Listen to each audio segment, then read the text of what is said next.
কি মনে হয় যে আমরা জুলাই আগস্টের যে আন্দোলন সময় দেখেছি সেই আন্দোলনের সময়তে শেখ হাসিনা সরকারের উৎখাতের জন্য সবাই একসাথে কাজ করেছে, সবাই নানা জায়গায় নানা মানে যে যার জায়গা থেকে সাহায্য করেছে, কিন্তু এই সরকারের সমন্বয়করা বিশেষ করে যে শুধু জামায়াত শিবিরের কথা বলে, এটা কারণ কি? আপনাদের কথা কেন বলে না? হেলাল ভাই, আপনি যদি একটু ছোট করে বলেন কোথায় গিয়ে সেটা আটকাইলো। আমাকে যদি বলতে হয়, দেখেন বাংলাদেশে আপনার আন্দোলন বা কোনো কৃতিত্বকে হাইজ্যাক করার একটা সিনড্রোম আমরা ৭১ সালেও দেখেছি, যেভাবে আওয়ামী লীগ আপনার ৭১ সালের চেতনাকে হাইজ্যাক করে নিজেদের বলে চালিয়ে দিতে চেয়েছিল। এবারও আমি এরকম একটা ২৪-এর গণ অভ্যুত্থানে এরকম সিনড্রোম আমরা দেখতে পাচ্ছি।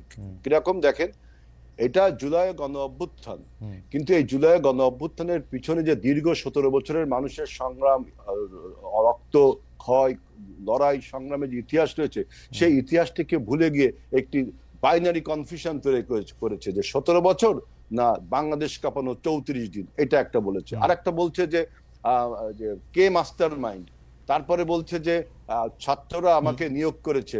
এই সমস্ত বাইনারি না, কনফিউশন আমি সেটা মানলাম, কিন্তু ধরেন যে কোনো পলিটিক্যাল পার্টির মধ্যে বিএনপির কথা না বলে যে জামায়াতের কথা বলার কারণ কি? এটার কারণ কি একটা হইতে পারে যে বিএনপি কি শেষ মুহূর্তে এসেও ২৩-২৪ তারিখেও আসলে ভাবতেছিল যে আওয়ামী লীগ সরকারই রয়ে যাবে, তো সেই জন্য সে আর নতুন নিপীড়ন নির্যাতনের মধ্যে যেতে চায় না? না, এটা তো ঠিক না। আমাদের যে বৈষম্য বিরোধী যে ছাত্র জোট তৈরি হয়েছিল, সেই বৈষম্য বিরোধী ছাত্রদের মোস্ট অফ দি স্টুডেন্ট হলো পার্টিসিপেশন হলো জাতীয়তাবাদী ছাত্র দলের।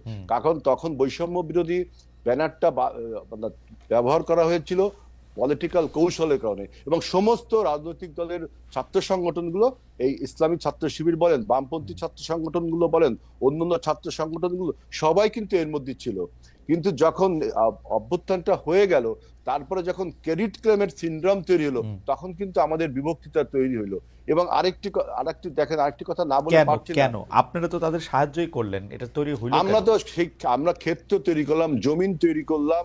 এবং আপনি কি মনে করেন যে দেখেন, যদি এই মাফিয়া যদি কোটা আন্দোলনটা মেনে নিত, আমরা কি ছাত্রদেরকে চাকরি দিত, তাহলে কি আপনি মনে করতেন যে হাসিনার পতন হতো না? তারপরেও হাসিনার পতন হতো, কারণ রাজনৈতিক দলগুলো তখনও আপনারা হয়তো আন্দোলন সংগ্রামে ছিল। অর্থাৎ আপনারা ১৭ বছর চেষ্টা করেছেন, হয়তো আরো ৩৪ বছর লাগতো আর কি। এটা কিন্তু খালেদ ভাই, আপনি এভাবে বলতে পারেন না, কারণ ১৭ বছর ব্যাপী আমরা অবিরাম আন্দোলন করেছি। আমরা সেই ১২ সাল থেকে না, হেলাল ভাই আমি আবার আপনার কাছে আসবো। হেলাল ভাই আপনার কাছে আসবো। আমরা কি এটা উল্টা সাইড থেকে দেখতে পারি যে বিএনপি হঠাৎ করে ওদেরকে বলতে থাকলো যে তোমরা খালি গোলটা দিছো, বাকি সবকিছু আমরা তৈরি করছি, তোমাদের এই এটা কি বিএনপি বলা আগে শুরু করছে না? এটা ন্যারেটিভ, এটা একটা ন্যারেটিভকে বানিয়েছে। কিন্তু আমাদের বক্তব্য হলো যে আমরা